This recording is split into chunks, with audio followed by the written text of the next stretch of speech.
এই যে মাইলস্টোন, এই স্কুল এবং কলেজে যে ছাত্রছাত্রীগুলো মারা গেছে সবগুলো শহীদ। আগুনে পুড়ে মরলেও শহীদ হয়, তারা সব আগুনে পুড়ে মারা যায়নি। যদি ঈমান থাকে আল্লাহ তাদেরকে শাহাদাতের মর্যাদা নসিব করেন, বলেন আমিন। এবার শেষ কথা বলছি। লোকটা বলে, ইয়া রাসূলুল্লাহ, ক্বালা আরাআইতা ইন ক্বাতালতুহু, যদি আপনি কি বললেন এটা, যদি আমি তাকে হত্যা করে ফেলি, এই যে মারামারি ধস্তাধস্তি করতে গিয়ে যদি সে মরে যায়, নবীজি এবার বলেন হুয়া ফিন্নার, সে জাহান্নামী। তোমার মাল ছিনিয়ে নিতে, ডাকাতি করতে বা চুরি করতে, চাঁদাবাজি করতে এসেছিল, তুমি দিতে চাওনি, মারামারি হয়েছে, তুমি মরে গেছো, তুমি শহীদ। আর যদি তুমি তাকে মেরে ফেলো তাহলে সে জাহান্নামী। এই হাদিসটা আজ বাংলাদেশে আমার মনে হয় যদি কার্যকারী থাকতো, 92% আমার নবীজির উম্মত চাঁদাবাজি হওয়ার কথা। বলেন আমার ভাইরা, আমি যে শব্দ থেকে পর্যন্ত এসেছিলাম, আল্লামা সাঈদী শুধু নয়, এই পৃথিবীতে ইমাম আবু হানিফা রহমতুল্লাহ আলাইহি, ইমাম আহমদ বিন হাম্বল রহমতুল্লাহ আলাইহি, যত বড় বড় আলেমদের জীবনী আমি পড়ে দেখেছি, যতদিন তারা কোরআন শুদ্ধ করে পড়েছে, শুদ্ধ করে পড়ার পরে বুঝেছে, ব্যক্তিগত জীবন পারিবারিক জীবনে মেনেছে, কেউ শত্রুতা করেনি তাদের সাথে। যখনই বলেছে না আমি এটা মানাতে চাই, ব্যক্তি থেকে শুরু করে আন্তর্জাতিক জীবন পর্যন্ত আমি যেমন মানতে চাই, মানাতেও চাই, তখনই তাদের জেল হয়েছিল। কারো 8 বছর, কাউকে রিমান্ডে নিয়ে এমন বেঁধে রেখেছিল যে হাত ডিসকানেক্ট হয়ে গেছে।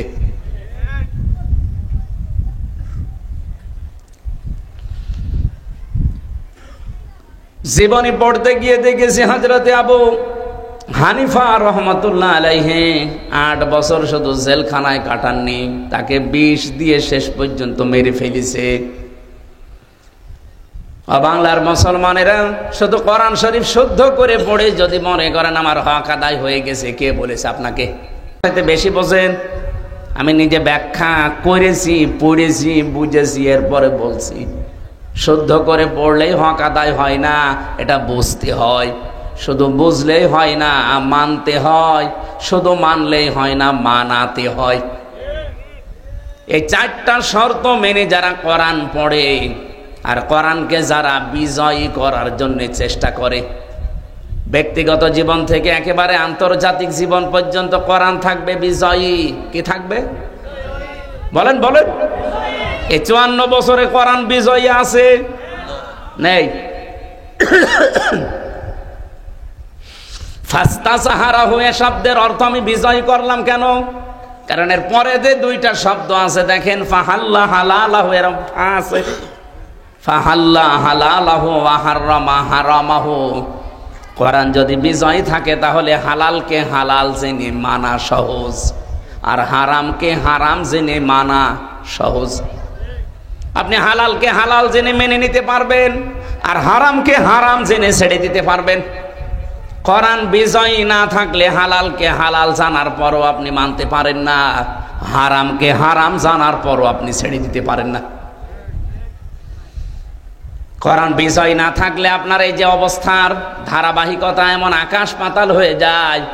একজনের বেতন মনে করেন 2 লক্ষ টাকা, আর একজনের বেতন মাত্র 10,000, অথচ 2 জনেই এক জায়গায় থাকে, এক শহরে থাকে, ছেলে মেয়েও তাদের 2টা করে। বাস্তবতায় এখন যে লোকটার মাত্র 10,000 বেতন আর যার 2 লাখ, এই লোকটা করবে কি? কোরআন যে বিজয়ী থাকলে কি হয়? একজন গাছতলার, একজন একেবারে আসমানে থাকবে না। আজ কমিউনিস্ট পার্টি যারা করে তারা বলে যে কেউ 10 তলায় কেউ গাছতলায় হবে না, সব সমান করে দেব। ইসলাম এইটা চায়, কিন্তু ওদের মতো করে না। ইসলাম চায় যাকাত ভিত্তিক অর্থনীতির মাধ্যমে, ইসলাম চায় দানের মাধ্যমে, ইসলাম চায় সাদকার মাধ্যমে, ইসলাম চায় হক আদায় করার মাধ্যমে। আপনি 2 লক্ষ টাকা বেতন পাচ্ছেন, ও 10,000 টাকা বেতন পাচ্ছে, ঠিক আছে, কিন্তু আপনার ওই 2 লক্ষ টাকার ভেতরে অনেকগুলো জিনিসের হক লুকিয়ে আছে। আপনার বাড়িতে যে গোলা আছে, মনে করেন 50 মণ ধান, এই 50 মণই কি আপনার? ওর ভেতরে মুরগির খাবার আছে না? কথা বলেন না কেন? ফসল কাটলে আপনি সব বাড়িতে তুলে আনতে পারবেন না, ওখান থেকে ওসর দেওয়া লাগবে। এই জন্য ইসলাম যদি বিজয় না থাকে, সেখানে এই অবিচারটা হয়। এই যে পুলিশদের ওপরে যেটা হচ্ছে, আজ এসপির বেতন মনে করেন 70,000 টাকা, আর কনস্টেবলের বেতন 8,000 টাকা, অথচ দুইজনই থাকে এক জায়গায়, ছেলে মেয়ে দুইজন, ওনারও 2টা, এরও 2টা। এখন বাম হাতের ইনকাম করতে বাধ্য হবে না ছোটখাটো? ইসলাম থাকলে এটা করতে দেবে না।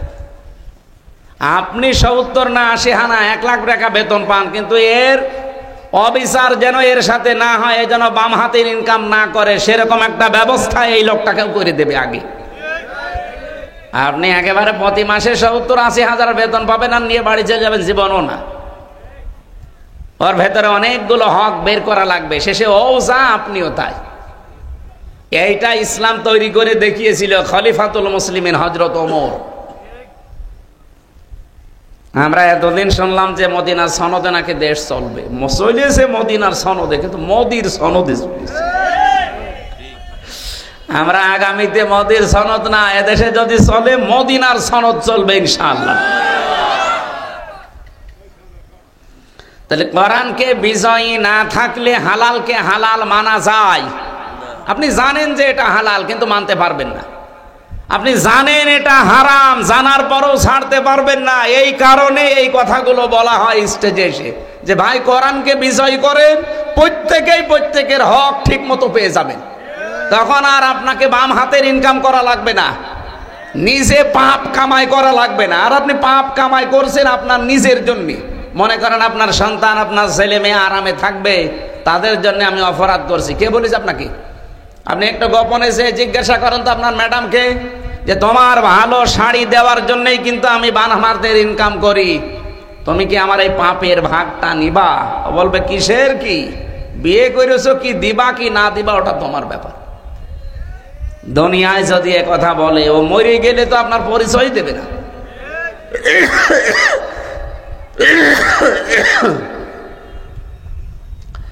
এই জন্য সাবধান বাণীগুলো আল্লাহ যেহেতু আগে থেকে উচ্চারণ করে দিয়েছে, এই প্রশ্নপত্র আগে থেকে ফাঁস করা আছে, এরপরেও যদি কেউ ফেল করে, আমার মনে হয় ওর মতো গভেট আর এর মতো অগা ছাত্র দুনিয়ায় আর নেই।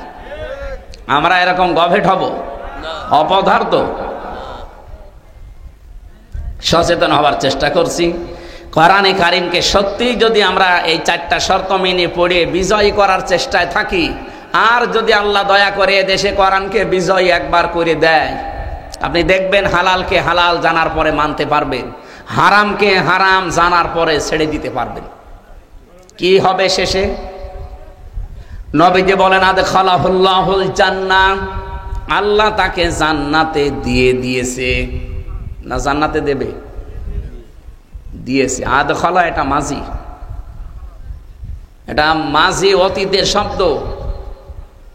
নবীজি মোজারে দেননি যে বর্তমান ভবিষ্যৎ।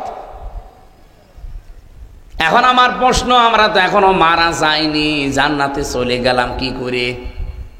হাদিসের ব্যাখ্যা হচ্ছে এটা, সত্যিই যদি আপনি কোরআন শুদ্ধ করে এই যে 4টা শর্ত মেনে পড়তে পারেন, মান করাল কোরআনা ফাস্তাজাহারাহু, আর কোরআনকে বিজয় করার চেষ্টায় থাকেন।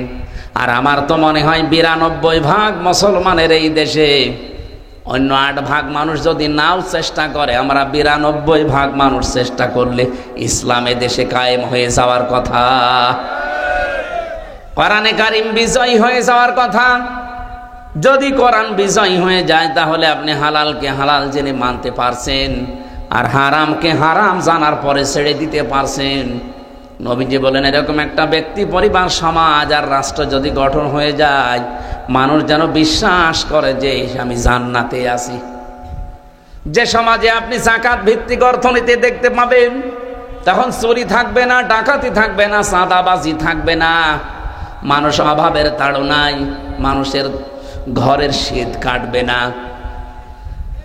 আমাদের মতোই রক্ত মাংসে গড়া মানুষ ছিল হযরতে খলিফাতুল মুসলিমিন, পঞ্চম খলিফা বলা হয় ইসলামের, ওমর ইবনে আব্দুল আজিজ রহমতুল্লাহ আলাইহি। ওনার জামানায় একটা লোক বস্তার ভেতরে জাকাতের পয়সা নিয়ে ঘুরতেছিলেন এলাকায়। জাকাত কে নেবে, জাকাত কে নেবে। 7টা দিন একাধারে ঘুরেছেন, একটা লোক পাননি যে বলবে যে জাকাত আমার দরকার। কেন, ওই দেশে কি গরিব মানুষ ছিল না? 7 দিন একাধারে ঘুরতেছে, বিশাল এরিয়া। সৌদি আরব কিন্তু বাংলাদেশের মতো এতটুকু দেশ না। এই দেশের 14টা দেশ জোড়া দিলে যত বড় হবে বাংলাদেশ, সৌদি আরব একাই অত বড়। আমি পুরাটা ঘুরেছি, এত বড় বিশাল দেশ। 7 দিন ঘুরতেছে, একটা লোক পাইনি। ক্লান্ত শ্রান্ত হয়ে গাছের নিচে বসে একটু বিশ্রাম নিচ্ছে, খেজুর গাছের নিচে। দেখে একটা লোক, চিন্তা করছে এই লোকটা তো খেজুর গাছের নিচে পরিশ্রান্ত হয়ে পড়ে আছে, মনে হয় গরিব মানুষ হবে। কাছে যেয়ে বলছে, ভাই আমার এই বস্তার ভেতরে কিছু টাকা নিয়ে ঘুরতেছি, জাকাত দেব, মানুষ পাই না, আপনি আমার এই টাকাগুলো নেন। আপনারে দেখে মনে হচ্ছে গরিব মানুষ। লোকটা মাথার নিচে যে বাস্তা ছিল ওইটা তুলে এসে বলছে, আপনার কি মনে হয় যে বাস্তার ভেতরে ছিঁড়া কাঁটা আছে? আপনি ঘুরতেছেন কয়দিন আমি জানি না, আমি আর 7 দিন একাধারে ঘুরতেছি। আমার এই বাস্তার ভেতরে জাকাতের টাকা নিয়ে একটা লোক এত বড় এরিয়ায় পেলাম না যে এসে বলবে যে জাকাত আমার লাগবে। কি দিয়ে হয়েছিল এটা বলেন তো? কোরআন দিয়ে বলেন, বলেন। আমি কি গল্প বলছি আপনার সামনে? এই দৃশ্য আমরা দেখতে চাই না, শুধু শুনেই শেষ করলে হবে, এটা দেখা লাগবে না সামনে। ফাত্তাবিউস সিয়াদাল আ'নাক, নবীজি বলেন তোমাদের ওই জামানায়, যে জামানায় তোমরা বাস করবে, ওই জামানায় যারা ইসলামকে পূর্ণাঙ্গভাবে মানার জন্য সর্বোচ্চভাবে চেষ্টা করবে, যাদের দ্বারা তোমরা দেখবে যে এরা ইসলামকে সত্যি জায়গা মতো নিয়ে যেতে পারবে, তোমার দায়িত্ব হচ্ছে তাদেরকে সমর্থন করা। এই হাদিসটা আমার মনে হয় এখন বলার পরে সবাই বুঝেছেন, আমি কিন্তু বানাইনি। ফাত্তাবিউস সিয়াদাল, শেষের শব্দগুলো আমার মনে নেই, এটা মুসলিম শরীফের হাদিস। বিশ্বনবী বলেন, এই পৃথিবীতে যখন দেখবে যে যাদের দ্বারা ইসলামকে রাষ্ট্রে প্রতিষ্ঠিত করা সম্ভব, আমার উম্মতের দায়িত্ব হচ্ছে তাদেরকে সমর্থন করা। বাংলাদেশে এখন 73টার উপরে দল কাজ করছে, ধর্মীয় এবং জেনারেল মিলে। আপনি বুকে হাত দিয়ে বলেন তো, এই দেশে এখন ইসলামকে ব্যক্তিগত জীবন থেকে আন্তর্জাতিক জীবন পর্যন্ত প্রত্যেকটা দিক আর বিভাগে চালাতে পারে সঠিকভাবে এই দেশে যেই দল, ওই দলকে সমর্থন করা আপনার এখন দায়িত্ব। যারা পারে আপনি করবেন তাদের। এখন যদি বলেন নাম বলেন, আপনাকে নাম বলা লাগবে কেন? আপনি কি এখনো দুধ খাচ্ছেন? 73টা দলের ভেতরে কোন দল ব্যক্তিগত জীবন থেকে আন্তর্জাতিক জীবন পর্যন্ত ইসলাম দিয়ে চালাতে পারে এরকম সব জায়গায় যাদের লোক আছে, আপনি দেখেন না কেন? অর্থনীতি বোঝে এরকম মানুষ কোন দলে আছে? ইসলামী অর্থনীতি। ইসলামী অর্থনীতির ভেতরে তো 28টা ভাগ আমি পেয়েছি। আপনি ইসলামী ব্যাংকে যাবেন, দেখবেন মোশারাকা, মোদারাবা, মোরাবাহা, বায়ে সালাম, বায়ে ইস্তেসনা, বায়ে মুআজ্জাল, বায়ে ওয়াহেদা।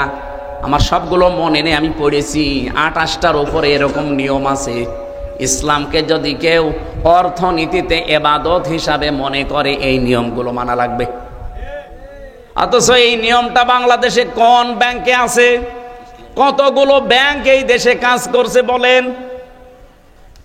আপনি সোনালী ব্যাংকে পাবেন না, রূপালী ব্যাংকে পাবেন না, অগ্রণী ব্যাংকে পাবেন না, চৈতালি ব্যাংকে। চৈতালি ব্যাংক আছে? চৈতালি ব্যাংকও হবে কয়েকদিন পর। কোন ব্যাংকে আমি পাইনি। ইসলামী ব্যাংকে আছে, কিন্তু যতদিন জাকাত ভিত্তিক অর্থনীতি এই দেশে রাষ্ট্রীয়ভাবে কায়েম না হবে, ততদিন এই দেশে ফেরেশতাও যদি ব্যাংক চালায়, তাও সঠিকভাবে চালাতে পারবে না। এর ভেতরে আবার কয়েকটা ক্যাটাগরি আছে, কারণ আছে, ওগুলো আপনাদের জানার দরকার নেই। শরিয়া বোর্ড আছে, তারা নিয়ন্ত্রণ করছে, গোনা হলে তাদের হবে। আপনি এ পর্যন্ত থাকেন। এখন বলেন, আপনি নামাজকে ইবাদত মনে করলেন, কারণ এই যে এশার নামাজ পড়ে আসলাম, সর্বোচ্চ 13 থেকে 15 মিনিট সময় লেগেছে। কয় মিনিট? এই 15 মিনিট যদি কেউ ইবাদত মনে করে, আপনার জীবন কি শুধুমাত্র এই 24 ঘন্টায় 15 মিনিট? বলেন বলেন। এখনো 23 ঘন্টা 45 মিনিট সময় আপনার হাতে আছে, তো ওই সময়টাও এরকম নামাজের মতো ইবাদত করা লাগবে না? এর ভেতরে যদি 8 ঘন্টা আপনি ব্যাংকে ডিউটি করেন, ওই 8 ঘন্টাও এই নামাজের মতো ইবাদত মনে করা লাগবে। কখন হবে ওইটা? যখন যাকাত ভিত্তিক অর্থনীতি এই দেশে কায়েম থাকবে আর ব্যাংক চলবে ইসলাম দিয়ে। এখন চলছে। এই যে পুলিশ 8 ঘন্টার জায়গায় আজকে 24 ঘন্টা ডিউটি করছে, এর এই 24 ঘন্টায় নামাজের মতো ওই 15 মিনিটের মতো ইবাদত হওয়া লাগবে। কি কথা বলেন না কেন? আমি কিছুক্ষণ আগে টয়লেটে গিয়েছিলাম, পেশাবখানায়। পেশাব করে ওযু করে আসতে মনে করেন আমার 10 মিনিট লেগেছে। আমি যাবার সময় আল্লাহুম্মা ইন্নী আউযু বিকা মিনাল খুবুসি ওয়াল খাবাইস পড়লাম। বের হওয়ার সময় গফরানাক আলহামদুলিল্লাহিল্লাযী আযহাবা আন্নিল আযা ওয়া আফানি। আল্লাহ, একটা কষ্টদায়ক জিনিস তুমি আমার ভেতর থেকে বের করে দিলে, এই জন্য তোমার শুকরিয়া। আর আমি যে এতক্ষণ 8-10 মিনিট আমি তো কিছু করতে পারিনি, একটা নাপাক জায়গায় বসেছিলাম, এই কারণে আমি তোমার শুকরিয়া আদায় করতে পারিনি। বের হয়েই আমি তওবা করছি। কি বললাম? গফরানাক, আমি মাফ চাচ্ছি। তে 8-10 মিনিট আমার পুরাটা এখন ইবাদত। এক কথা বলেন না কেন? আমি যে 15 মিনিট এশার নামাজ পড়লাম আর ওই 10 মিনিট টয়লেটে ছিলাম, এই 25 মিনিটই কি? কেউ কি বলতে পারবে যে এই 15 মিনিট ইবাদত আর ওই 10 মিনিট ও খারাপ জায়গায় ছিল, কিসের ইবাদত? পারবে বলতে? কারণ আমি নবীজির সুন্নত অনুযায়ী গেছি, বাম পা দিয়ে আর ডান পা দিয়ে বের হয়ে এই দোয়া আগে পরে পড়েছি। তাহলে নামাজে যে 15 মিনিট পড়াটা যদি ইবাদত হয়, এই 10 মিনিটও আমার ইবাদত। বাকি জীবনে আর যত সময় আছে এ সময় ইবাদত হবে না। আপনাকে কে বলেছে? ইবাদতের বাইরে আমার জীবনে কোনো সময় নেই। কথা বুঝতেছেন? কেউ যদি স্ত্রীকে শাসন করার জন্য 4 কারণে মারে, ওই 4 কারণে মারাও ইবাদত। মাগুরা জেলায় তো বউ পেটানোর অভ্যাস নেই নাকি? হ্যাঁ, পেপার খুললে এ জেলার নামও পাওয়া যায়। 4 কারণে স্ত্রী পিটানো জায়েজ আছে। পিটানো মানে মারা। 1 নম্বরে যদি ফরজ নামাজ না পড়ে, 2 নম্বরে যদি ফরজ রোজা না রাখে, 3 নম্বরে যদি ফরজ পর্দা যেটা এটা না করে, 4 নম্বরে স্বামীর জায়েজ হুকুম যদি না মানে। কিন্তু 4 জায়গায় মারা হারাম। এই মাথায় মারা যাবে না, মুখে মারা যাবে না, বুকে মারা যাবে না, আর পিঠে মারা যাবে না। এ মাজা থেকে শুরু করে পা পর্যন্ত লাঠি হবে কোদালের আষাঢ়ি, 1 বিঘত পরিমাণে, তাও আবার নিজের হাত দিয়ে ধরা লাগবে। অনেকে বলে পিলাস দিয়ে ধরে বড় করে নেব। 1 বিঘত পরিমাণে লাঠি নিজের হাত দিয়ে ধরে, আমার মনে হয় যাদের বউ আছে মমতাজের মতো, ওরে যদি আপনি আস্তে করে এরকম, ও বলবে আমার কাঁতো কত লাগছে। ওর কি লাগার কথা? এই এদিকে তাকা। এই যে 4 কারণে মাজা থেকে শুরু করে পা পর্যন্ত আপনি হালকা মৃদু আঘাত করলেন, এই আঘাতটা ওই নামাজের 15 মিনিটের মতো ইবাদত। এই আপনি দাঁড়ান কেন? আর একবারও দাঁড়াবেন না। সে যায় শেষ হোক, আর দাঁড়াবেন না। আমার ভাইরা, আমার যে নির্ধারিত একটা আয়াত পড়েছিলাম, একটা গুরুত্বপূর্ণ মেসেজ আজকে 9টা পয়েন্টের ওপরে আমি দিতে চাই। আগে এই হাদিসটার ব্যাখ্যাটা শেষ করে নেই। তাহলে নবীজি যখন বললেন যে তারা যেন জান্নাতে চলেই গেছে, এই কারণে বলেছিলেন, কারণ যেখানে হালালকে হালাল জেনে মানা যায়, হারামকে হারাম জেনে ছেড়ে দেওয়া যায়, ওটা আর দুনিয়া থাকে না, ওটা মিনি জান্নাত হয়ে যায়। মনে হবে যে আমি জান্নাতে আছি। এতটুকু পর্যন্ত শেষ নাই, এর পরে আরো কথা। আশাফাহু ফি আশারাতিম মিন আহলি বাইতিহি কুল্লুহুম ক্বাদ ওয়াজাবাত লাহুন নার। আল্লাহ পাক বলেন, নবীজি বলেন, আল্লাহ তাকে এমন 10 জনের ব্যাপারে সুপারিশ করার অনুমতি দেবে যাদের জন্য জাহান্নামে যাওয়া ওয়াজিব হয়ে গিয়েছিল, এমন মানুষকে সে সুপারিশ করে শুধুমাত্র কোরআনের এই বিধানগুলো মানার কারণে আল্লাহ তাকে জান্নাতে নেওয়ার সুযোগ করে দেবেন। আমি সহ যারা এখানে এসেছি হাদিসটা মানার জন্য আজকে থেকে চেষ্টা চালাবো ইনশাআল্লাহ। আরো জোরে বলেন ইনশাআল্লাহ। দরুদ আর সালাম পাঠের মাধ্যমে সূরা মুহাম্মদ একটা মাত্র আয়াত পড়েছি। কোন সূরা? বলেন বলেন। সূরা মুহাম্মদের মাত্র একটা আয়াত পড়েছি। আমাদের নবীজির নাম মুহাম্মদ, ওনার নামে আল্লাহ এই সূরাটা নাজিল করেছেন।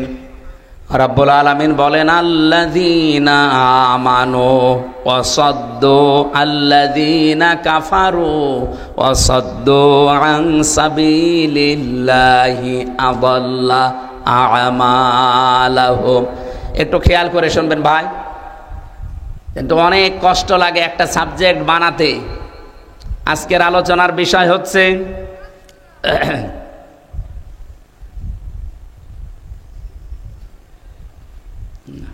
তৈরি করলাম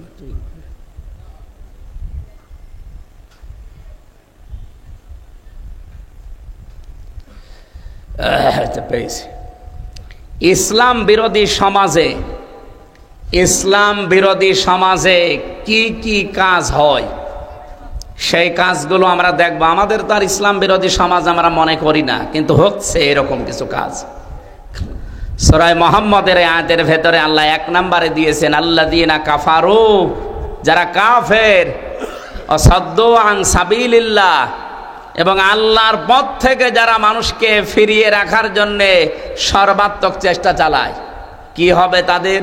আদাল্লা আমালাহুম, আমি আল্লাহ নিজে তাদের যত ভালো কাজ আছে সব নষ্ট করে দেব। আমলের বহুবচন আমাল, আমল মানে কাজ, আমাল মানে কাজ সমূহ, হোম মানে তাদের।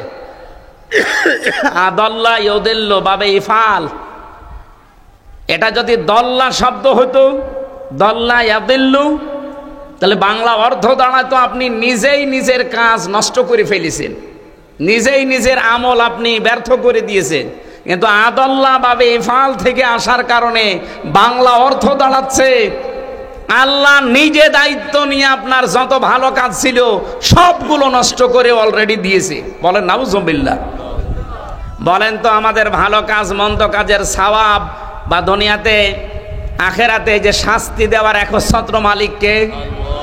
ওয়াল্লাযীনা কাযযাবু বিআয়াতিনা ওয়া লিকাইল আখিরাতি ফাহাবিতাত আমালুহুম হাল ইয়াজজাউনা ইল্লা মা কানু ইয়ামালুন।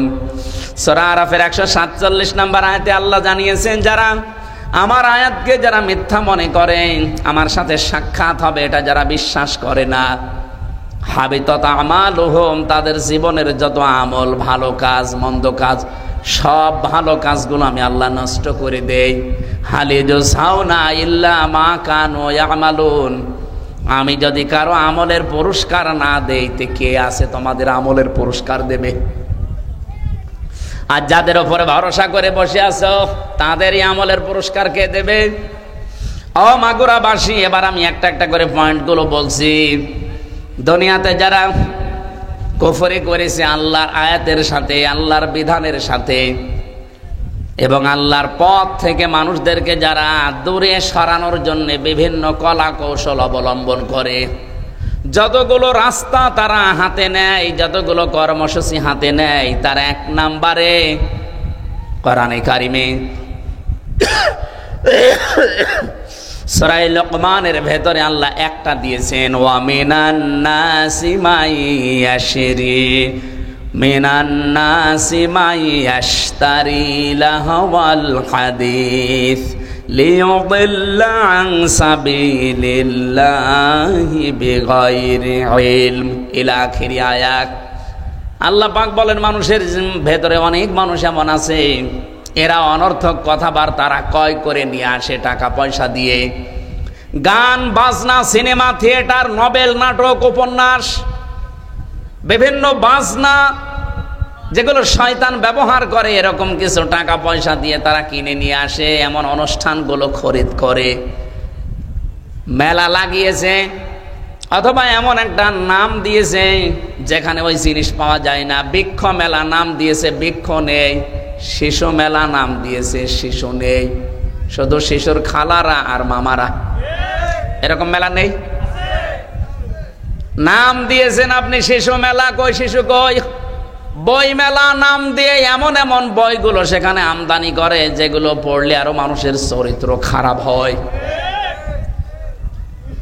এই সমস্ত কাজ কারবার যারা টাকা পয়সা দিয়ে করে, কেন করে জানো? এদের উদ্দেশ্য হচ্ছে এই কাজের দ্বারা তারা আল্লাহর বিধান থেকে, আল্লাহর পথ থেকে দূরে সরে থাকবে। আজ বাংলাদেশে বহু মুসলমান এই ধান্দায় এই কাজগুলো করে।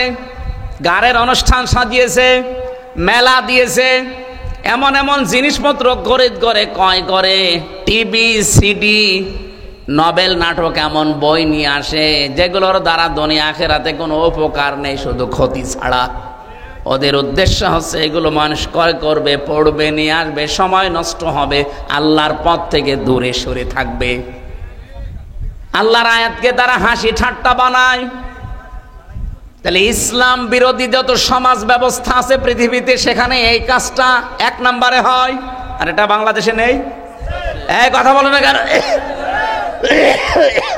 এগুলো কাফেররা আর কয়জন করছে? নামধারী মুসলমানরাই বেশি করছে। কারণ 92% মুসলমান আমরা। কাফের আর কয়জন আছে এই দেশে? 100 জনের মাত্র 8 জন আছে কাফের। তারা তো এত মুসলমানকে খারাপ কাজে লাগাতে পারে না। পারছে আমাদের ভেতরে নামধারী কিছু ইমানদার মুসলমানেরা, যারা আল্লাহর পথ থেকে মানুষকে সরানোর জন্য অনর্থক এই জিনিসপত্রের আয়োজন করে। 2 নম্বরে, তারা শুধু আয়োজন করে শেষ করে না, তারা আল্লাহর পথে বাধা দেওয়ার জন্য উঠে পড়ে লাগে। এটা সূরা হামিম সেজদার 26 নম্বর আয়াতে আপনি এই তথ্যটা পাবেন। ওয়াকালাল্লাযীনা কাফারু লা তাসমাউ লিহাযাল কুরআন ওয়ালাগাউ ফীহি লাআল্লাকুম তাগলিবুন। ওই জামানায় কাফেরেরা বলতো সব চলতে দাও, কিন্তু মুহাম্মদ যেখানে কোরআন আলোচনা করে ওইটা শোনাও যাবে না, চলতে দেওয়াও যাবে না। আজ তো হয়তো 1500 বছর আগের সেই সময় নেই, সময় পাল্টিয়েছে। আজ আয়ামে জাহিলিয়াতের যুগ নেই, কিন্তু এই বাংলাদেশে আমরা এখন দেখতে পাই কোরআনের সঠিক কথা বলতে গেলে রাজনীতি হচ্ছে, এই কথা বলেই সে অনুষ্ঠানও বন্ধ করে দেয়। আমার মনে হয় এরা যদি নবীর জামানায় থাকতো, এরা নবীকেও বাধা দিত। ইসলাম বিরোধী সমাজে এই কাজটা হয়। তারা কোরআনের আলোচনা শুনতে রাজি না, সব চলুক, কোরআনের সঠিক কথা বলতে গেলে বিভিন্ন নাম দিয়ে সেটা বন্ধ করে। এটা অন ইসলামিক সমাজে এই কাজগুলো হয়। আমি কিছু মানুষের জীবন দেখে আশ্চর্য হয়ে গেছে। এই যে বাইরে কয়েকদিন আগে ছিলাম, মালয়েশিয়াতে, সিঙ্গাপুরে, থাইল্যান্ডে। এরাও আমাদের মতো রক্ত মাংসে গড়া মানুষ। আল্লাহ যে একজন আছে এ মানুষগুলো জানে না। এমন এমন জায়গায় গিয়েছিলাম যে দেখি এক বাজারে, কুকুরের বাজার, কুকুর জবাই করে মাথা রেখে দিয়েছে, মনে হচ্ছে ছাগলের মাথা। বিড়াল বেঁধে গেছে, 15-20টা বিড়াল বেঁধে গেছে, জবাই করবে। ব্যাং 4-5 কেজি ওজনের ব্যাং, এক একটা ব্যাং প্রায় 7-8 হাজার টাকা, 2000 টাকা কেজি। কাঁকড়া এই 1.5 কেজি 2 কেজি ওজনের কাঁকড়া। এরপরে শামুক। আমি একজনকে জিজ্ঞাসা করছি এই মাথাগুলো কিসের? মজা হুজুর ডগ। ডগ মানে কৈত্য। এরা মানুষ। আল্লাহ রসুল পরকাল মরে যাওয়ার কোনো চিন্তা নেই। রাত 1:30, 2টা, 3টার সময় আসতাম হোটেলে ফিরে, দেখি ওই বাজারে বয়ফ্রেন্ড, এই গার্লফ্রেন্ড, এক হাতে মদের বোতল, এক হাতে সিগারেট, আর বুকের ভেতরে বান্ধবী। বলেন নাউজুবিল্লাহ। আর পোশাক আশাক তো আল্লাহ রসুল জানে কি পরে না পরে। এই যে কঠিন অবস্থা এদের জীবন হচ্ছে, এই রাত 11:30 12টা থেকে শুরু করে এরা ওই একেবারে ফজরের আজান দিলে আবার যার যার ঘরে চলে যায়, সারাদিন ঘুমায়, আবার রাত 11টা 12টায় আসে। কি জীবন বলেন তো এদের। আল্লাহ সেই তুলনায় অন্তত ভেতরে হালকা পাতলা ইমান তো আমাদের দিয়েছে। আর এমন একটা দেশে আছি যেখানে অন্তত আমরা 100 ভাগের, এই সিঙ্গাপুরের মতো 95 জন মুসলিম না, 5 ভাগ মাত্র মুসলমান ওই দেশে, আর আমরা এখানে 92 ভাগ একাধারে আমরা মুসলিম। এরপরও যদি অন ইসলামিক সমাজে যেই কাজগুলো হয় এখানে সেই কাজগুলোই হয়। তো ওদের ভেতরে আর আমাদের ভেতরে পার্থক্য কি? ওরা সরাসরি কুকুর খাচ্ছে, বিড়াল খাচ্ছে, আর আমরা সরাসরি গরু খাচ্ছি, ছাগল খাচ্ছি। অন ইসলামিক সমাজে এই কাজগুলো হয় যে কোরআনে বাধা দেয়, বিভিন্ন অনর্থক জিনিসপত্রের আমদানি করে, গান বাজনা বলেন, সিনেমা, নভেল, নাটক, থিয়েটার, উপন্যাস, এগুলো আমদানি করে মানুষকে আল্লাহর পথ থেকে তারা দূরে সরানোর চেষ্টা চালায়। 3 নম্বরে পেয়েছি, তারা গরিবদেরকে শত্রু মনে করে। এই দেশে এখন গরিবদেরকে শত্রু মনে করে। এখন মনে করেন কি বলেন আপনি, গরিবদেরকে শত্রু মনে করে মানে? হ্যাঁ, জাহান্নামে যেই মানুষগুলো মুসলমান দাবি করার পরেও যাবে তাদের 4টা কারণ পেয়েছি আমি। তার ভেতরে 1 নাম্বার কারণ হচ্ছে তারা অলাম না কোনতিআমুল মিসকিন। ওরা মুসলমান দাবি করতো কিন্তু নামাজ পড়তো না।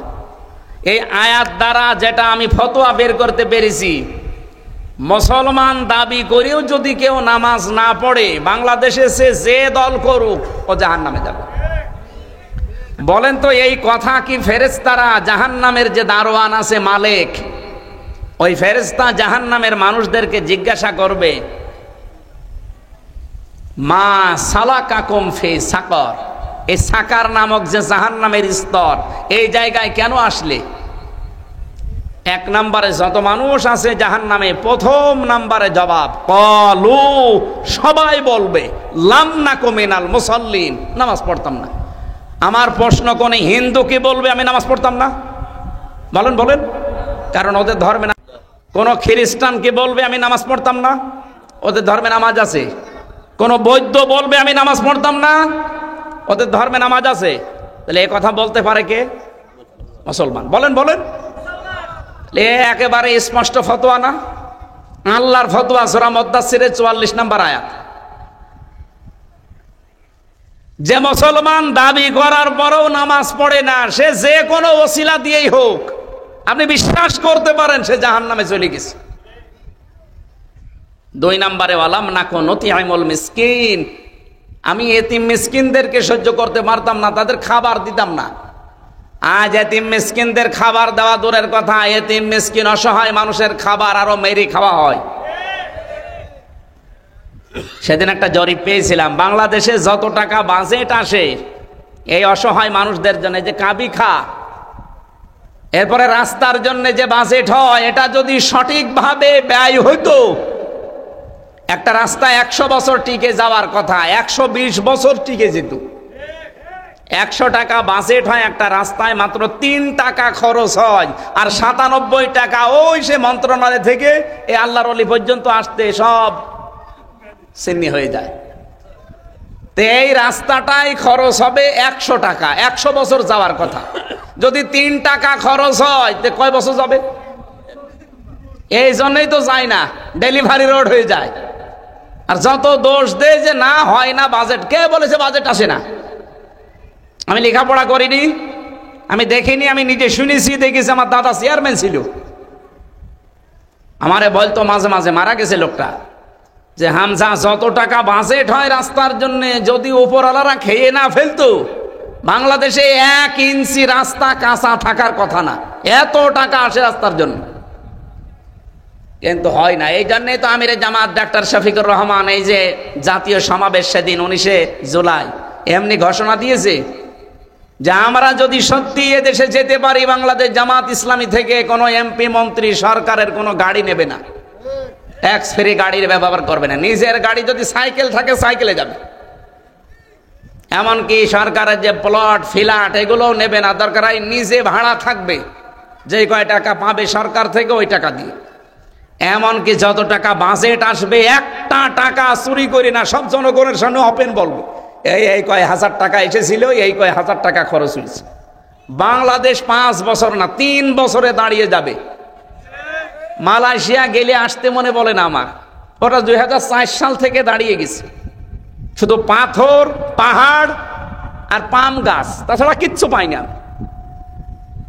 বাংলাদেশের চাইতে প্রায় 5 ডবল বড়, এত বড় বিশাল দেশ। খালি পাম গাছ, হাজার হাজার লক্ষ লক্ষ বিঘা খালি পাম গাছ, আর পাথর আছে আর পাহাড় আছে, পুরা শহরই পাহাড়ের উপরে। ক্যামেরন হাইল্যান্ডে উঠেছিলাম, গ্যান্তিং হাইল্যান্ডে উঠেছিলাম। এ মাটি থেকে কয়েক কিলোমিটার উপরে, নিচের দিকে তাকালে মনে হয় মানুষ পিপিলিকার মতো। এইরকম একটা দেশ যদি মাত্র 21 বছরে দাঁড়িয়ে যায়, 2004 সাল থেকে 25 সাল, কয় বছর? 21 বছরে যদি আজ বিশ্বের মানচিত্রে সিঙ্গাপুর দাঁড়িয়ে যায়, তারা থাইল্যান্ড, ওরা নারীর ব্যবসা করে খায়, তারা দাঁড়িয়ে যাচ্ছে। আর আমরা আজ 54 বছরে দাঁড়াতে পারি না। এই কারণে 100 টাকা বাজেট, 3 টাকা খরচ, 97 টাকা খেয়ে ফেলিস, তো হবে কি করি? আগামী থেকে 1 টাকাও খাওয়া খাওয়ি আর চলবে না, যা বাজেট হবে সবগুলো ব্যয় করা লাগবে। এই জন্য ইসলামিক সমাজে এই কাজটা বেশি হয়। ওরা এতিম গরিব মানুষদেরকে সহ্য করতে পারে না। এটা জাহান্নামী মানুষের গুণাগুণ। অলাম না কোনো তিমুল মিসকিন, এতিম অসহায় মানুষদেরকে খাবার দিতাম না। আরো আছে যেগুলো, কুন্না নাখুদু মাল খায়দিন, আমরা শুধু সমালোচনা করতাম, এক জায়গায় বসলেই একে অন্যের পেছনে কথাগুলো বলে বেড়াতাম। এটা বাংলাদেশের সবচাইতে বেশি এখন হচ্ছে, আর এটা মেয়েদের ভেতরে আরো বেশি আছে।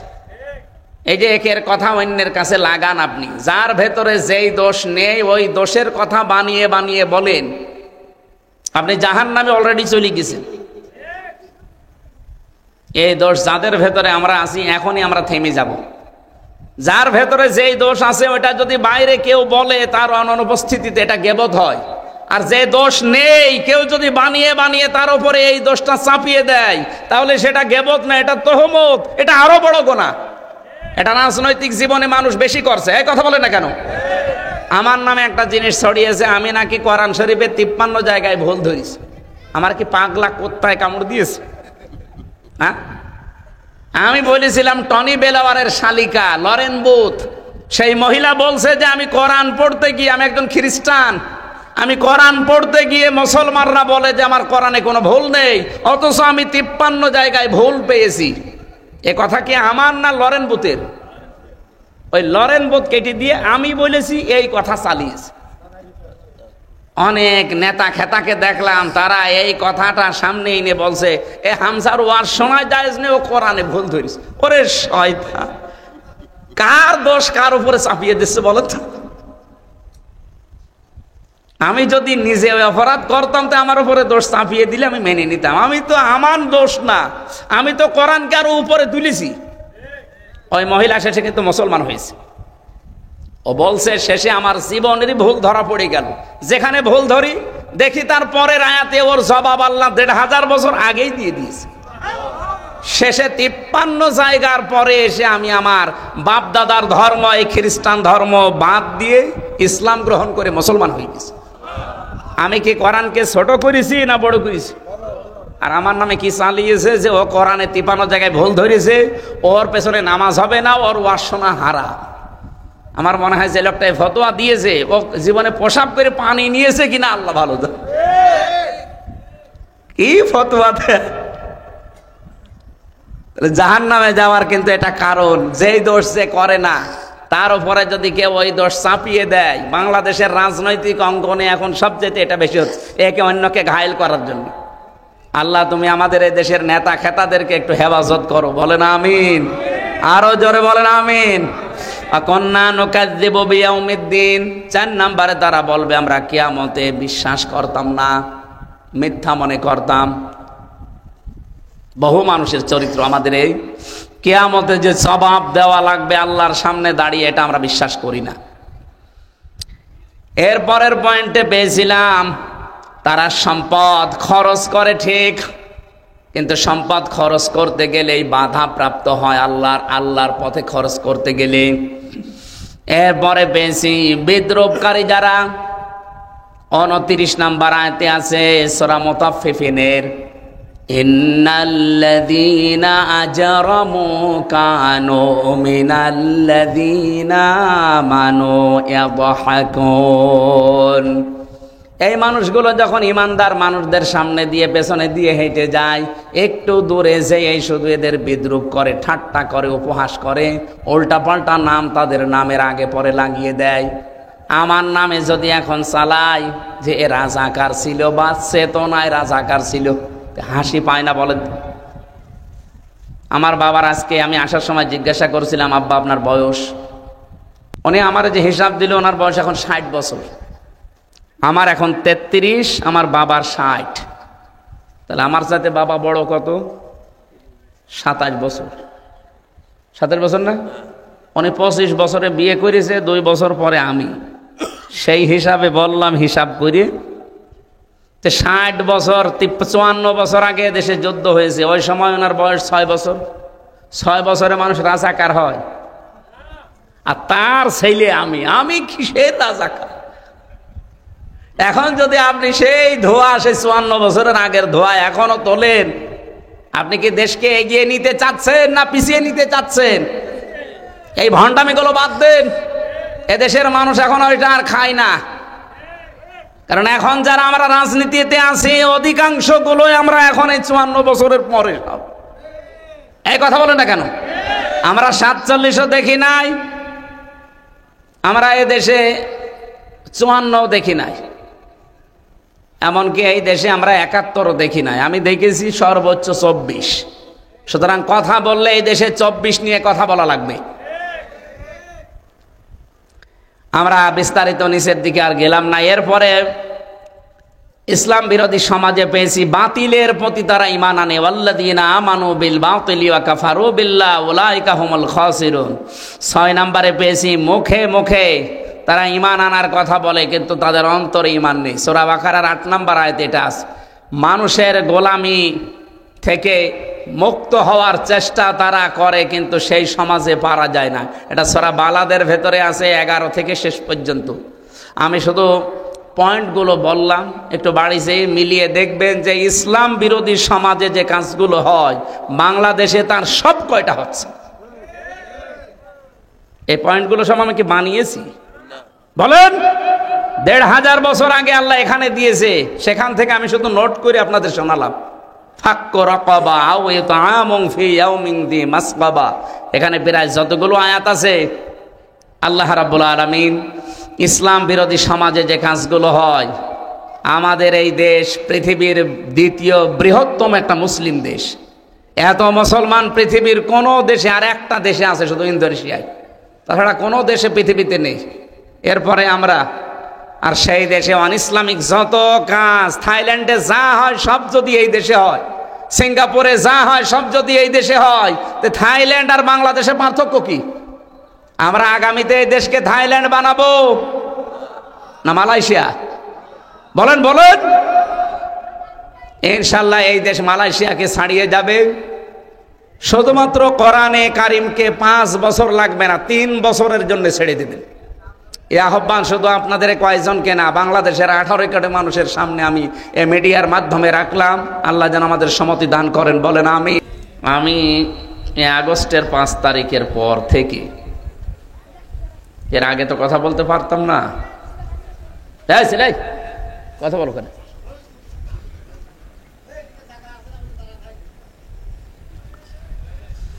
কয়েকটা অনুষ্ঠানে আমি বলেছি বাংলাদেশের প্রশাসনে, বিশেষ করে অন্য যে বিভাগগুলো আছে সবগুলো বাদ, পুলিশ প্রশাসনে যারা আছে, আমি বারবার আহ্বান জানাচ্ছি এবং সামনেও জানাবো জোরালোভাবে ইনশাআল্লাহ,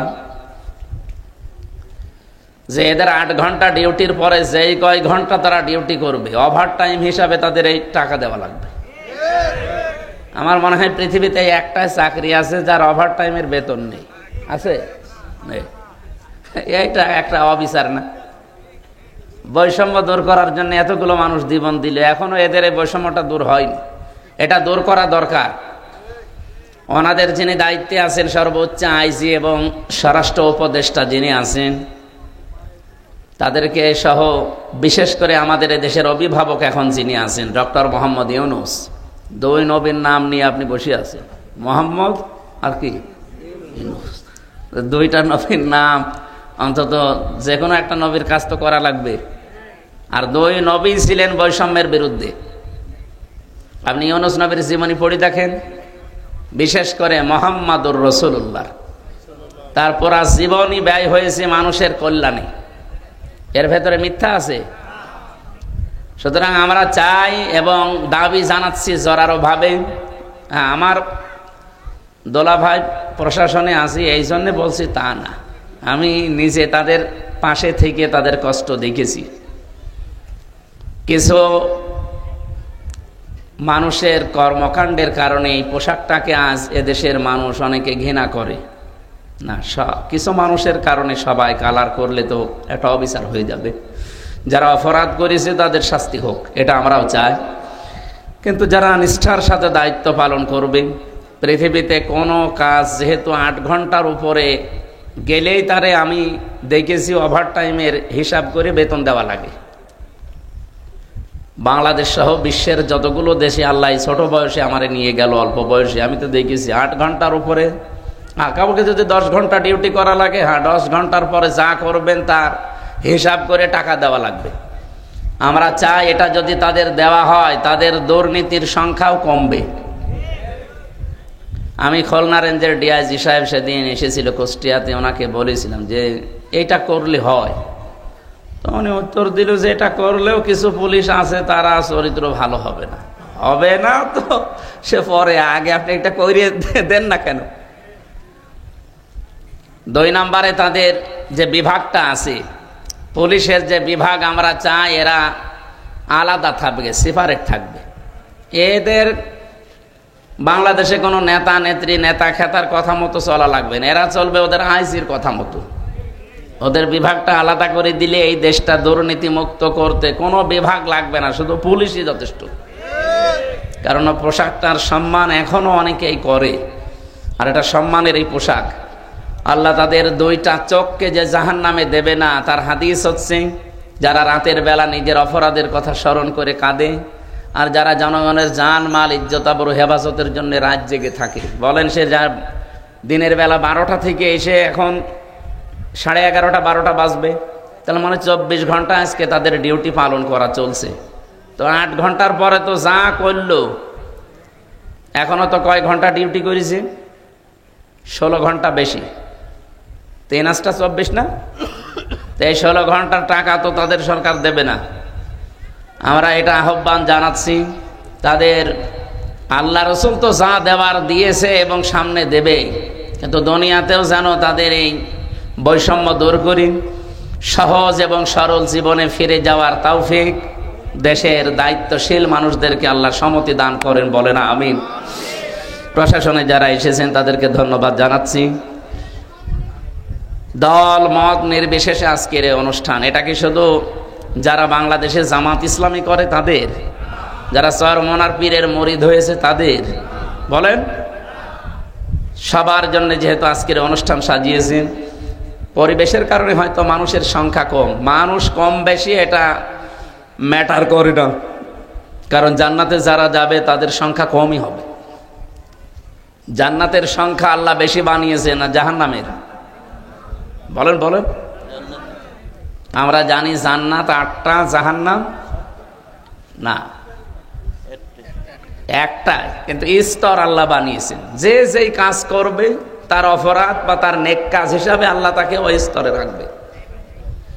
যে জান্নাতের স্তর আমি কোরআন শরীফে প্রায় 100টার উপরে পেয়েছি, এমন কিছু কিছু স্তরের নাম আছে আমরা অনেকে জানি না। জাহান্নামেরও স্তর এরকম আছে, অন্তত 70টার উপরে আমি পেয়েছি। তো সেই হিসাবে জান্নাতের সংখ্যা অনেক বেশি, তার স্তরের সংখ্যা, জাহান্নামের সংখ্যা একটু কম। কিন্তু জান্নাতে মানুষ বেশি যাবে না জাহান্নামে মানুষ বেশি যাবে? সংখ্যা কম, মানুষ বেশি যাবে, তার মানে গাদাগাদি করে থাকা লাগবে। আর জান্নাত বেশি মানুষ কম। এক একজন মানুষকে আল্লাহ যদি জান্নাত দান করে, যারা একেবারে নিম্ন জান্নাত দেবে, এই দুনিয়ার মতো 10 দুনিয়ার সমান। সেই হিসাবে বলছি, আমরা যারা এসেছি এখানে মানুষ কম বেশি এটা আমরা লক্ষণীয় বিষয় না, আমরা জান্নাতি মানুষ। নবীজি যেহেতু জানিয়েছেন যেখানে কোরআন হাদিসের কথা হয় ওই জায়গাটা জান্নাতের বাগান হয়ে যায়, তাহলে নবীর এই কথা 100% মিথ্যা না সত্য? সেই হিসাবে এটা মনে হয় খেলার মাঠ নাকি ঈদগাহ মাঠ, মাদ্রাসার মাঠ, যে মাটি হোক, কিছু সময়ের জন্য এটা এখন জান্নাতের বাগান। আর জান্নাতের বাগানে কোনো জাহান্নামী মানুষ আসতে পারে না। এই ছেলে, কিছু লাগবে না, বলো, কিছু লাগবে না।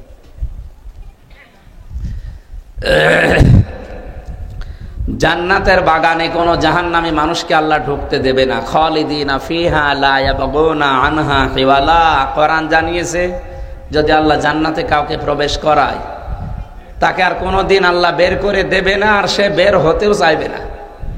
তো এটা যদি জান্নাতের বাগান সত্যি আমরা বিশ্বাস করি, জাহান্নামী কোনো মানুষ এখানে আসতে আল্লাহ দেবে? বলেন বলেন। তার মানে এই আয়াত এবং হাদিস দ্বারা বিশ্বাস করতে পারি এটা যা আছি আমরা সবাই জান্নাতি। না, আজকে থেকে আর নামাজ কালাম দরকার নেই, জান্নাতে তো চলেই গেছি। না, জান্নাতে চলে গিয়েছি, টিকিয়ে রাখার জন্য আপনাকে মাস্ট বি, অবশ্যই এই পৃথিবীতে নামাজ রোজার যে শিক্ষাগুলো আছে এখানে নেওয়া লাগবে। যেহেতু এটা মাদ্রাসার মাহফিল, বিশ্বনবী জানিয়েছেন মান করাল কোরআনা ফাস্তাসাহারাহু, যে ব্যক্তি কোরআন পড়ে আর কোরআনকে এজহার করার চেষ্টা করে। এজহার মানে আমরা এই যে মাদ্রাসায় মনে হয় এনারা পড়ায় যে এজহার, একলা, বেদগাম, একফা পড়ায় না? এজহার মানে শুধু স্পষ্ট না, এজহার মানে বিজয় করা, এজহার মানে দাঁড় করানো, এজহার মানে কায়েম করা, এজহার মানে স্পষ্ট করা তো আছেই। তাহলে এজহারের যতগুলো অর্থ আমরা পাই প্রায় 33টার উপরে আছে, আমি পেয়েছি। তার একটা অর্থ হচ্ছে এজহার মানে বিজয়ী করা। কোরআন যারা পড়ে আর কোরআনকে বিজয়ী করার জন্য চেষ্টা করে, এ বাংলাদেশে কি সবাই এই লাইনে আছে? এই জবাব দেন। এটা ক্লাস চলছে কোরআনের, আমার বিশ্ববিদ্যালয়ে আমি এভাবেই ক্লাস করেছি। বিশেষ করে ডক্টর লোকমান, ওনার এক একটা শব্দের ব্যাখ্যা এইভাবে করত। এই জন্য কখন 45 মিনিট চলে যায় আমরা টেরই পেতাম না। আর আমি এমনও স্যারের ক্লাস করেছি, ঘন্টা পার হয়ে যাচ্ছে, ও ছাতা কি বলছে ও নিজেও বোঝে না, আমিও বুঝি। অন্তত আপনি আধা ঘন্টা শোনেন, এখান থেকে যেন আধা ঘন্টায় কিছু নিয়ে বাড়ি যাওয়া যায়, ঠিক আছে না? তাহলে কোরআন যারা পড়ে এবং কোরআনকে যারা এজহার করার চেষ্টা করে, বলেন এই যে দেশে এখন প্রায় 18 কোটির উপরে মানুষ, 92% আমরা মুসলমান, অন্য ধর্মের কথা বাদ দিলাম, আমরা যারা এই 92% মুসলমান, এই দেশে কোরআন অন্তত না পড়লেও বিশ্বাস করি না? বলেন বলেন। কিন্তু হাদিসের দ্বিতীয় শব্দ কি? ফাস্তাযহারাহু। এই যে মাঝখানে ফা আছে, ফা আরবি গ্রামার অনুযায়ী, বালাগাত মানতেক অনুযায়ী আমি 19টা অর্থে ব্যবহার পাই। এখানে আজকের মাহফিলের সভাপতি উনি মনে হয় সহ সুপার না সুপার, অবশ্যই কামেল পাস, অনার্স মাস্টার্স করা, নয়তো ওই জায়গায় যেত না। এখানে যারা মাদ্রাসার দায়িত্বে আছে অবশ্যই দাওরা পাস নয় কামেল পাস। এই ফা শব্দটা 19টা অর্থে আসে, আমি 13 নাম্বার কায়দায় পেয়েছি বালাগাত মানতেকের ভেতরে। আপনার নবীজি আন্দাজে তো কোনো শব্দ মুখ দিয়ে বের করার কথা না, আমাদের মতো কি বাঁচাল নাকি? যা মনে আসে তাই বলে। ওমা ইয়ানতিকু আনিল হাওয়া ইন হুয়া ইল্লা ওয়াহয়ুন ইউহা। বিশ্বনবী কোনো কথা বলেন না যতক্ষণ জিবরাইল তাকে কিছু না বলে। জিবরাইল ওই পর্যন্ত একটা কথাও আমাদের সামনে, নবীজির সামনে বলে না যতক্ষণ আল্লাহ জিবরাইলকে বলতে না বলে। তার মানে নবীজি যা বলেছেন কার কথা? ডাইরেক্ট ইনডাইরেক্ট সব আল্লাহর কথাই। কোরআন শরীফটা ডাইরেক্ট, আর নবীজি যেগুলো বলেছে হাদিস আমরা মনে করি ওটা ইনডাইরেক্ট।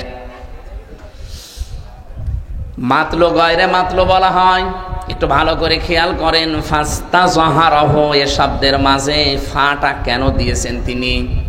কোরআন শুধু পড়লেই হবে না, কোরআন যদি কেউ চারটা বিষয় খেয়াল করে পড়ে, কোরআন যদি কেউ শুদ্ধ করে পড়ে, এখানে যেহেতু করা শব্দটা এসেছে, আমি ব্যাখ্যা পড়তে গিয়ে দেখলাম পুরা কোরআন শরীফের ভেতরে কোরআন পড়ার ব্যাপারে আল্লাহ তিনটা শব্দ দিয়েছেন, গরা, রাতালা আর তালাওয়া।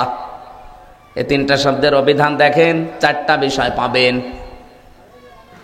আমি অনেকগুলো অভিধানের কিতাব দেখেছি, এর অর্থ বের করার পরে পরে মিলালাম তাফসিরের সাথে, হাদিসের সাথে, পুরাপুরি আমি পাইনি। ডক্টর জাকির নায়েক, ওনার 13 খণ্ড লেকচার আছে, এগুলো বাংলায় ডাবিং করা ছিল। পরবর্তীতে আমি একটা লেকচারে দেখি এই শব্দের ব্যাখ্যায় তিনি চারটা বিষয় নিয়ে এসেছেন। কেউ যদি কোরআন শরীফ শুদ্ধ করে পড়তে চায়, কমপক্ষে তার চারটা শর্ত মানা লাগবে। 1 নম্বরে তার শুদ্ধ করে পড়া লাগবে। কি করে? 2 নম্বরে ওটা বুঝতে হবে। 3 নম্বরে ওটা জীবনে সে যেন মানে। 4 নম্বরে ওটা মানলেই হবে না, মানুষ যেন মানতে পারে, সেই ব্যবস্থা করে দেওয়া লাগবে। তাহলে কয়টা বলেন বলেন? আমি সবাইকে বলছি, যারা দাঁড়িয়ে আছেন, বসে আছেন, শুয়ে আছেন, বলেন তো, কোরআন শরীফ আমরা যারা পড়ি, হয়তো শুদ্ধ করে আমরা পড়ি অনেকে, এ হকটা আদায় হয়েছে। এখানে বাম পাশে যে 2 জন বসে আছে, এদিকে তাকান, এনারা 2 জন শুদ্ধ করে কোরআন শরীফ পড়ে, আমরা বিশ্বাস করি। 2 নম্বরে ওনারা বোঝে কোরআন শরীফ। কি কথা বুঝতেছেন? 2 জনে আলেম। 3 নম্বরে ওনারা যতটুকু পড়েছে ব্যক্তিগত জীবন, সর্বোচ্চ পারিবারিক জীবন এ পর্যন্ত মানতে পারে। সামাজিক জীবন, অর্থনৈতিক জীবন, রাজনৈতিক জীবন, আন্তর্জাতিক জীবনে মানা ওনাদের না, ওনাদের বাবাদের দ্বারাও সম্ভব এখন। বলেন বলেন? তাহলে শর্ত পেলাম কয়টা? না, এভাবে তো ক্লাস করা যায় না। আপনাকে কে বলেছে? আমি বলেছি আপনাকে বাতাস দিতে? নিয়ে যান, কিন্তু নিয়ে যান। এত কষ্ট করে আয়োজন করেছেন, একটা জিনিস বোঝেন না, শুধু না। সে ক্লাস করছিল লোকমান স্যার, যেটা 1 ঘন্টা 45 মিনিট ক্লাস করার পরে যেটা বলতে না পারবে, ওরা শেষে হাই বেঞ্চের উপরে কান ধরে দাঁড় করিয়ে যাবে। এইরকম করলে এ ক্লাস ঠিক মতো করত। এই যে এখানে আবার গল্প করছে,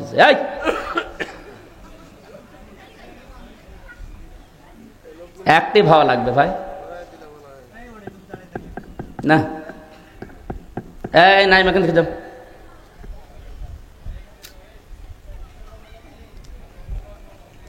বারো বাপের 13 ছেলে তো, এক একজন এক এক রকম। এ ছাতা ক্লাস করা মানে খুব কঠিন। এ স্যাররা ক্লাস নেয় সব এক মাপের ছাত্র। ক্লাস 9-এ 10-এ অবশ্যই ক্লাস নেয়, সেখানে সব এক মাপের। কিন্তু আমরা যে ক্লাস করি, যে কি ঝামেলা আছে স্যার। একটারে দেওয়া হয়তো 80 নাম্বার, আর একটারে 2 নাম্বার। সে এক ছাত্র এসে ব্যাগ, বই, খাতা যা আছে সব এসে বলছে হেড স্যারের কাছে, স্যার হয় ছুটি দেন, নাই আমি গেলাম। এই তুই যেই পজিশনে দাঁড়িয়ে আছিস, ছুটি দেন নাই গেলাম, ব্যাগ তোর কাঁধে, তোর ছুটি দিলেও তুই চলে যাবি, না দিলেও চলে যাবি, তো এইদিকে আয়। তোর রোল নাম্বার কত? বলছে স্যার 82। ক্লাসে ছেলে মেয়ে কয়টা? বলছে 82টা। ও, তুই এইরকম ছাত্র, 82টা ছেলে মেয়ে ক্লাসে, ওর রোল নাম্বার 82। ও খুব ভালো ছাত্র, ওর জীবনের কোনো এম আছে, কোনো উদ্দেশ্য আছে। ও আসে মা বাবার ভয়, আর ওই চলে যায়। এরকম ছাত্র হলে হবে? তো অ্যাক্টিভ হয়ে শোনেন তো, ওনাদের যে 2টা শর্ত পর্যন্ত শেষ, 3 নাম্বারটা মানতে পারছে? কত দূর মানতে পারে? ব্যক্তিগত জীবনে, পারিবারিক জীবনে। কিন্তু এরপরে যতগুলো জীবন এখনো আছে, এখনো প্রায় 7টা জীবন আছে। সামাজিক জীবন আছে, রাজনৈতিক জীবন আছে, অর্থনৈতিক জীবন আছে, সাংস্কৃতিক জীবন আছে, ধর্মীয় জীবন আছে, আন্তর্জাতিক জীবন আছে, রাষ্ট্রীয় জীবন আছে। এই জীবনগুলোতে ওনাদের মানা সম্ভব? কেন সম্ভব না? এই হাদিসের পরে আরো 2টা শব্দ আছে, এইদিকে তাকান। তাহলে শর্ত আমরা বললাম 4টা, 2টা পর্যন্ত মেনে 3 নাম্বারে ওনারা ফেল। 4 নাম্বারটা তো আরো কঠিন। 4 নাম্বার কি? শুধু নিজে মানলেই হবে না, মানুষ যেন মানতে পারে সেই ব্যবস্থা করে দেওয়া লাগবে।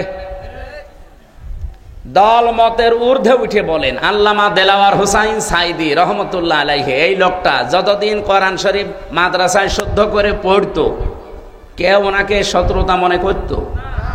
যতদিন উনি নিজে কোরআন বুঝেছে কেউ শত্রু মনে করত? যতদিন উনি নিজে ব্যক্তিগত জীবনে পারিবারিক জীবনে মেনে চলেছে, সন্তানাদি ছেলেদেরকে নিয়ে, মেয়ে তো নেই, ছেলেদেরকে নিয়ে মানত, কেউ ওনাকে শত্রু মনে করত? যেই বলেছে 4 নাম্বারটা যে আমি নিজে মানবো না, আমি এটা মানাতে চাই, ব্যক্তিগত জীবন থেকে আন্তর্জাতিক জীবন পর্যন্ত যত দায়িত্ব আমার উপরে আসবে আমি কোরআন মানাতে চাই, তখনই তার নামে বিভিন্ন রকমের ডিগ্রি লেগে গেছে। প্রথম 3টা মানতে গিয়ে কেউ কিছু বলে না। 4 নাম্বারটা যেই শুরু করেছে তখন তিনি রাজাকার, তিনি ধর্ষক। এমনকি ওনার মামলায় এমন মহিলাকেও ধর্ষক মামলার আসামি করে নিয়ে আসা হয়েছে। তারা মহিলাকে প্রশ্ন করছে, তাজুল ইসলাম, অ্যাডভোকেট তাজুল ইসলাম, উনি বলছে এই মেয়ে, এই যে মাওলানা সাইদি, উনি কি তোমাকে ধর্ষণ করিস? জি হ্যাঁ। তোমার জন্ম তারিখ কত? 1975 সালে। ধর্ষণ করেছি 1971 সালে। 71 সালে ধর্ষণ করেছে, তোমার জন্ম 75। ওটা কি রুহের জগতে? ওই দিনই ওনার মামলা ঢিসমিস হয়ে যাওয়ার কথা না? কিন্তু না, ওই যে কালা মানিক বিসি উড়ে গেছে, এমনি তো বেশি উড়ে যায়নি।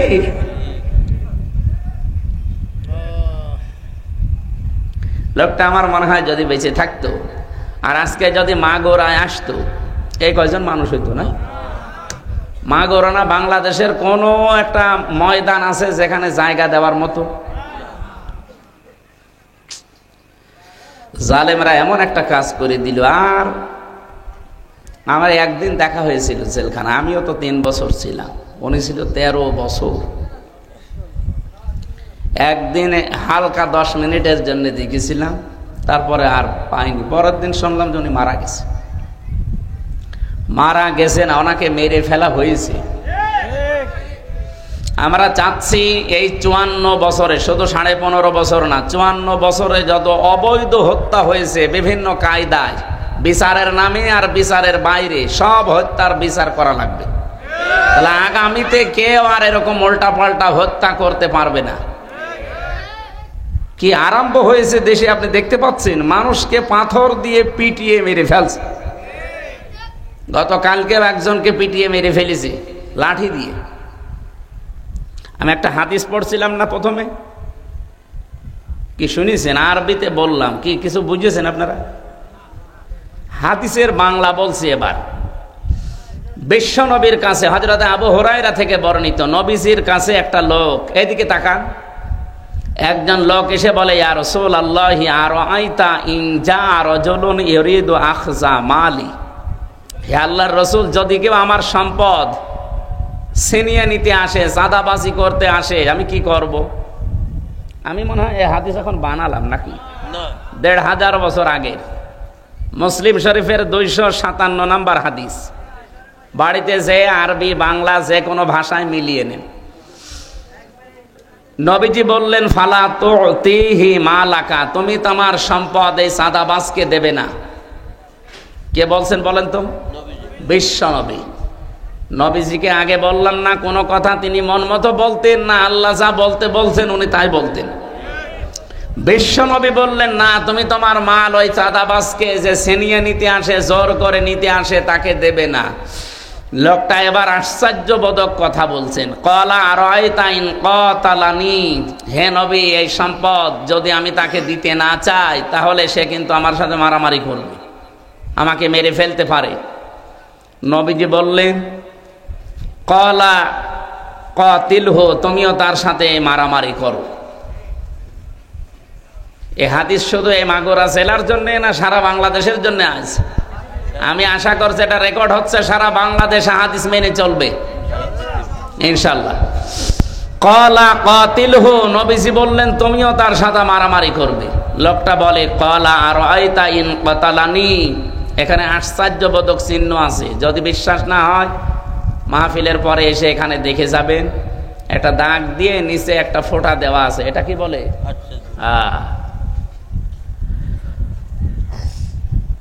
লোকটা বলে ইয়া রাসূলুল্লাহ, কি বলেন আপনি? আমিও তার সাথে মারামারি করব, হাতাহাতি করব, যদি সে আমাকে মেরে ফেলে। বিশ্বনবী বলেন ফা আনতা শাহীদুন, তাহলে তুমি শহীদ। আমরা মনে করি শুধু ধর্মের জন্য যুদ্ধ করে মারা গেলে শহীদ হয় না। শহীদ 7 প্রকার মানুষকে শহীদ বলা হয়। কয় প্রকার? আল্লাহুম্মা আমিন। লা ইলাহা ইল্লা আনতা সুবহানাকা ইন্নী কুনতু মিনাজ জালিমিন। রব্বুল আলামিন, রাত 12টা প্রায় বেজে যাচ্ছে। আজ 2 দিন আমি অসুস্থ হয়ে পড়ে আছি হাসপাতালে। খুব কষ্ট করে হলো আজকে এখানে এসেছিলাম। ঘন্টাখানিক কথা বলবো মনে স্থির করেছিলাম, 1 ঘন্টা 15 মিনিট হয়ে গেছে। যতটুকুই বলেছি আল্লাহ তুমি আমাদের জীবনে সেট করে দাও।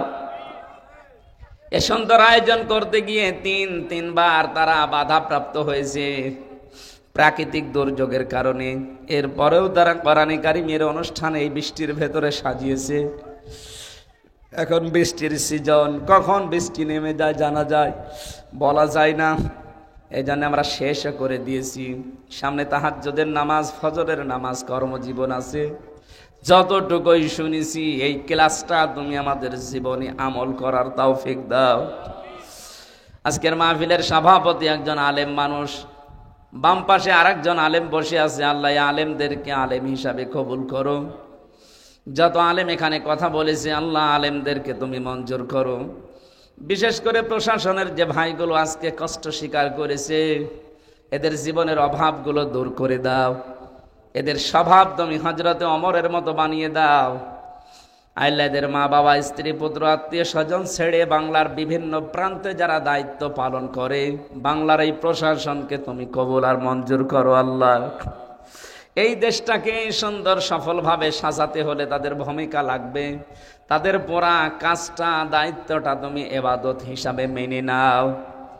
মাগুরা জেলার ডিসি, বিশেষ করে সদর থানার ওসি, টিওনো সহ যত পুলিশ সদস্য ভাইরা জেলায় কাজ করছে, প্রত্যেকের উপরে তোমার রহমত নাজিল করো। দল মত নির্বিশেষে আজকে যারা এসেছে, অন ইসলামিক সমাজে যে কাজগুলো হয় আমরা শুনেছি, আল্লাহ আমাদের এই মুসলিম সমাজে এই কাজগুলো থেকে তুমি বাঁচাও। মুসলিম সমাজে যেই 7টা কাজ বেশি বেশি হয়, ওই কাজগুলো কোরআন জেনে আমল করার তৌফিক দাও। সম্মানিতা মা বোনদেরকে খাদিজাতুল কুবরার মতো বানিয়ে দাও। স্বামীর সোহাগিনী বানাও। পর্দায় থাকার তৌফিক দাও। আগামীর এই 56,000 বর্গ মাইল তুমি কোরআনের হাতে তুলে দাও। চর্ম চোখে যেন একটু দেখতে পায় যে তোমার কালাম দিয়ে বাংলাদেশটা চলছে। আল্লাহ যারা দায়িত্বে আছে আল্লাহ তাদের সততার সাথে, ইখলাসের সাথে পালন করার সুযোগ দাও। বহির্বিশ্বের আক্রমণ থেকে, দুশমনী থেকে, ষড়যন্ত্র থেকে আমার এই ছোট্ট দেশটা বাঁচাও। আল্লাহ তাআলা সম্মানিত বড় ভাই ইসরাফিল সাহেব, এই মাদ্রাসার সম্মানিত সভাপতি, তোমার নবীর ঘরের দায়িত্ব সে নিয়েছে, তাকে তুমি মঞ্জুর করো। তার ব্যবসা বাণিজ্যে বরকত দান করো। এলাকায় মাটির নিচে যারাই ঘুমিয়ে আছে কোরআনের ইজ্জতে মাফ করে দাও। হাফেজ নাইম, আল্লাহ ছোট মানুষ, তাকে কবুল করো। তার বাবা অসুস্থ, শেফায়ে কামেলা আজেলা নসিব করো। আগামীতে এলাকায় কোরআনের জন্য এই অনুষ্ঠানটা আরো বিশাল আকারে তুমি মঞ্জুর করে নাও। সামনে নভেম্বরের 3 তারিখে এই নাকল বাজারে আমি কোরআনের দাওয়াত নিয়ে আসব। আল্লাহ তাআলা হেদায়েতমূলক সঠিক কথাগুলো বলার সুযোগ তুমি আমাকে করে দিও। বারাকাল্লাহু লানা ওয়া লাকুম ফিল কোরআনিল আযীম। আলহামদুলিল্লাহি রাব্বিল আলামিন। লা ইলাহা ইল্লাল্লাহু মুহাম্মাদান আবদুহু ওয়া রাসূলুহুল মাবউসু ফিনা বিল হুদা ওয়া দীনিল হাক্কি লিযুহিরাহু আলাল আদিয়ান। সাল্লাল্লাহু আলাইহি ওয়া আলা আলিহি ওয়া সাহবিহিল কিরাম মা দামাশ শামসু ওয়াল কমারু বিজরিয়ান ওয়ান নাজমু ওয়াশ শাজারু ইয়াসজুদান ওয়াস সামাআ রাফা'আহা ওয়া ওয়াদা'আল মিজান فقد قال الله تعالى في كلامه المجيد وبرهانه التوحيد أعوذ بالله من الشيطان الرجيم بسم الله الرحمن الرحيم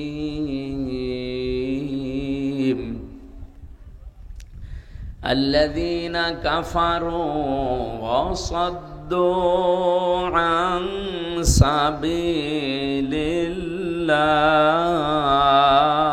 الله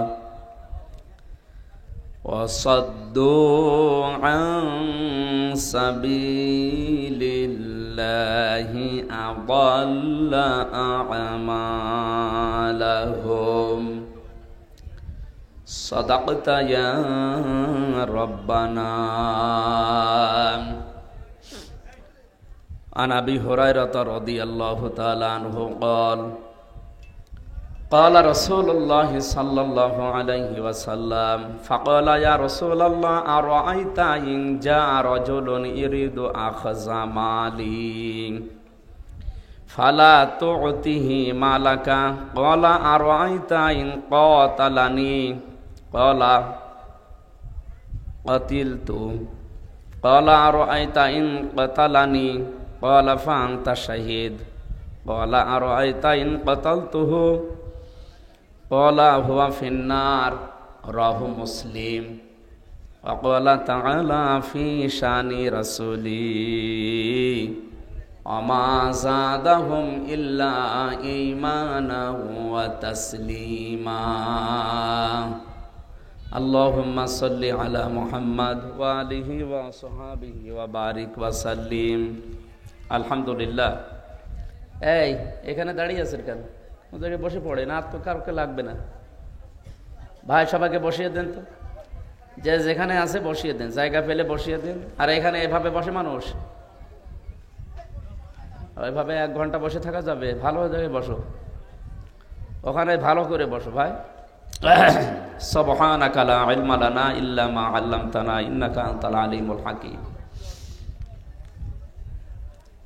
বাংলাদেশের ঐতিহ্যবাহী জেলা এটা মাগুরা, শ্রীপুর থানার অন্তর্গত, শ্রীনগর নাকি সদর থানার অন্তর্গত কালীনগর হাফিজিয়া মাদ্রাসার উদ্যোগে মহাবিশ্বের মহাবিশ্বয় আমাদের মালিকের মুখের পবিত্র বাণী কোরআনে কারীম তাফসীরুল কোরআন মাহফিলের স্বনামধন্য সভাপতি হযরত মাওলানা মোহাম্মদ আলী আতালাল্লাহু উমরাহু ওয়া বারাকাল্লাহু ফি হায়াতি, বলেন আমিন। মাহফিলে এতক্ষণ যারা কথা বললেন, মাওলানা হোসাইন মাহফুজ চুয়াডাঙ্গা, মাওলানা নাইমুল ইসলাম ফরিদপুর, মুফতি আবু সাঈদ নোমানী, মাওলানা আকবর হোসাইন, মাওলানা আবু হুরায়রা সহ সম্মানিত ওলামা ইকরাম, আমার সাথে আজকে নারায়ণগঞ্জ থেকে একজন এসেছিলেন আমার বাড়ি কুষ্টিয়াতে, ওনার সাথে করে নিয়ে এসেছি। উনি প্রবাসে থাকেন সৌদি আরবে, চলে যাবেন আবার। আল্লাহ রাব্বুল আলামিন তার গোলামকেও যেন ইসলামের জন্য কবুল করে। মঞ্চে বসা ওলামা ইকরাম, সামনে বসা মুসলমান ভাইরা, পর্দার আড়ালের সম্মানিতা মা এবং বোনেরা, প্রশাসনের ভাইরা, বিশেষ করে সেই 12টা থেকে বসে আছে ওনারা। আসলে আপনারা মিস্টেক করে ফেলেছেন প্রচারে, এটা দেওয়ার দরকার ছিল বাদ মাগরিব, দিয়ে দিয়েছে বাদ জোহর। ওনারা সেই আশায় এসে বসে আছে। প্রায় 10-12 জন প্রশাসনের ভাইরা যারা আজকে কষ্ট করেছে, তাদের পুরা এই কষ্ট যেন ইবাদত হিসাবে কবুল হয়।